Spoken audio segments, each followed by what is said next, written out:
Pemirsa, tepat tanggal 28 Januari, pemerintahan Joko Widodo dan Kiai Haji Ma'ruf Amin genap 100 hari.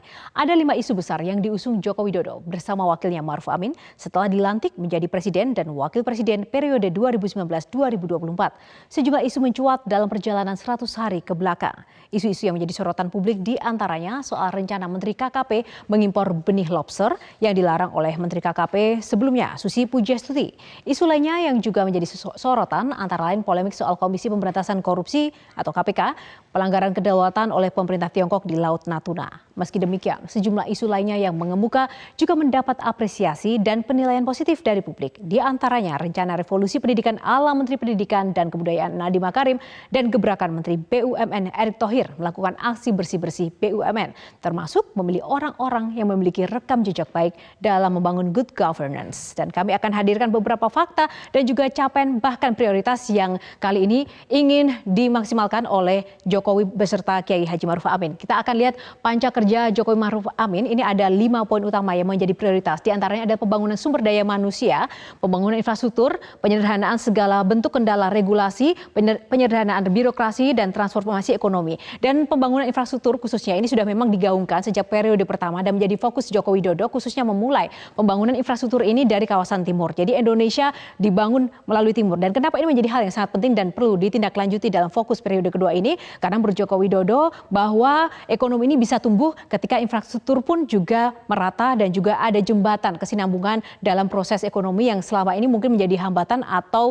kendala. Harga-harga mahal dari timur sampai dengan barat berbeda dan itu menjadi hal yang sangat-sangat krusial untuk membangun ekonomi yang lebih baik. Otomatis infrastruktur menjadi salah satu kunci utama. Dan pembangunan sumber daya manusia itu menjadi hal yang tidak boleh ditinggalkan karena bagaimana kita bisa membangun ekonomi yang baik, infrastruktur yang baik dan juga keamanan yang lebih baik lagi jika sumber daya manusia itu sendiri baik dari tingkat sekolah maupun juga ke tingkat bekerja itu minim. Jadi Presiden pun juga mengapresiasi dengan kemudian mengangkat Menteri barunya Nadiem Makarim selaku Menteri Muda untuk membuat gebrakan-gebrakan tertentu di dunia pendidikan agar generasi muda Indonesia jauh lebih baik.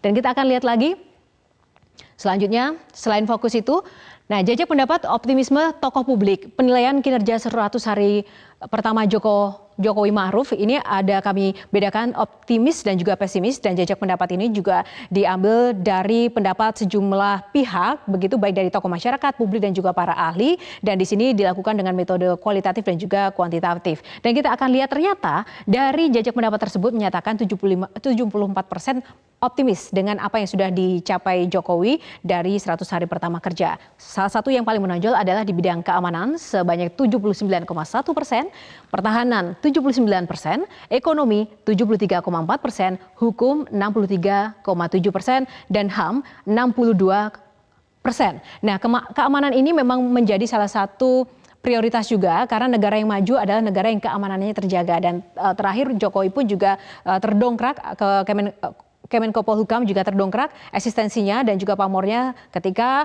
di wilayah Natuna yang kemarin sempat menjadi kontroversi karena klaim Tiongkok berhasil diredam dan juga berhasil diatasi dengan pernyataan kedaulatan Indonesia adalah segalanya dan itu sudah dilakukan melalui aparat TNI Polri yang memang menjaga kedaulatan itu sendiri di berbagai wilayah perbatasan di Indonesia.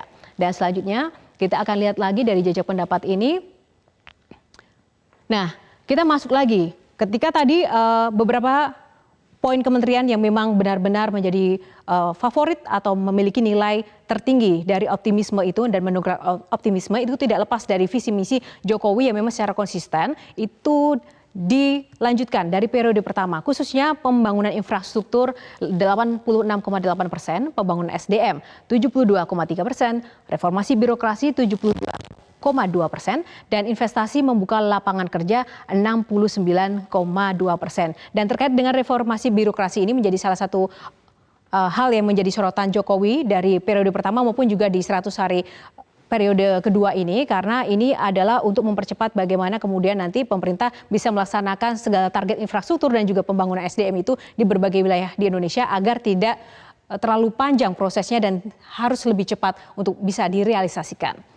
Selanjutnya kita akan lihat lagi 5 kementerian dengan nilai tertinggi.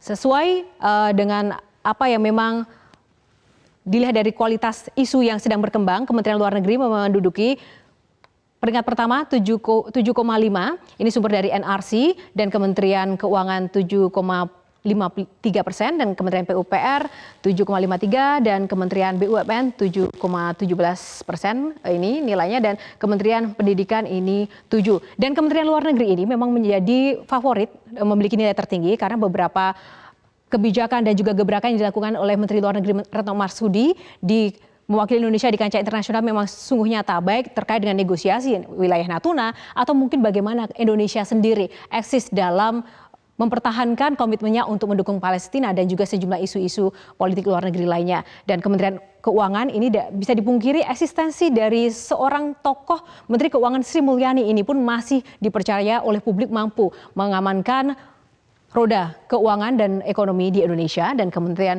PUPR ini juga senada dengan prioritas Jokowi terkait dengan infrastruktur yang sudah berjalan dan sudah terrealisasi di berbagai wilayah. Kementerian BUMN dengan bersih-bersih aparat, atau maksud kami adalah di dalam tubuh BUMN sendiri yang dilakukan oleh Menteri Erick Thohir, dan juga Kementerian Pendidikan melalui Nadiem Makarim dengan gebrakan salah satunya adalah optimisme untuk masyarakat menyambut atau merespon ditiadakannya ujian nasional. Nah, 5 kementerian dengan nilai terendah: Kementerian ESDM, Kementerian Ketenagakerjaan, Kementerian Hukum dan HAM, Kementerian Agama, Kementerian Kelautan dan Perikanan. Ini memang masih kontroversial dengan beberapa kebijakan-kebijakan yang hingga saat ini di 100 hari pertama memang belum cukup menonjol. Namun selain itu juga rendahnya nilai dari kementerian-kementerian ini dipengaruhi dengan sejumlah isu yang mendukungnya. Salah satunya juga Kementerian Kelautan dan Perikanan terkait dengan lobster, tadi isu lobster, dan Kementerian Agama yang kemudian Menteri Agama di awal-awal itu sempat menjadi kontroversi karena sempat menyebutkan bahwa tidak boleh ada cadar di kementeriannya dan beberapa isu lain yang menjadi perhatian publik, dan itu kemudian menurunkan pamor atau optimisme terhadap kementerian itu sendiri. Dan ini masih banyak sekali hal-hal yang mungkin bisa kita gali selama 100 hari Jokowi, dan 100 hari pemerintahan ini memang menjadi salah satu istilah yang mengemuka di era reformasi, mungkin terbilang singkat, tapi 100 hari pemerintahan ini menjadi salah satu tolok ukur atau fondasi bagaimana kekuatan kebijakan pemerintah untuk mengambil langkah-langkah strategis selanjutnya.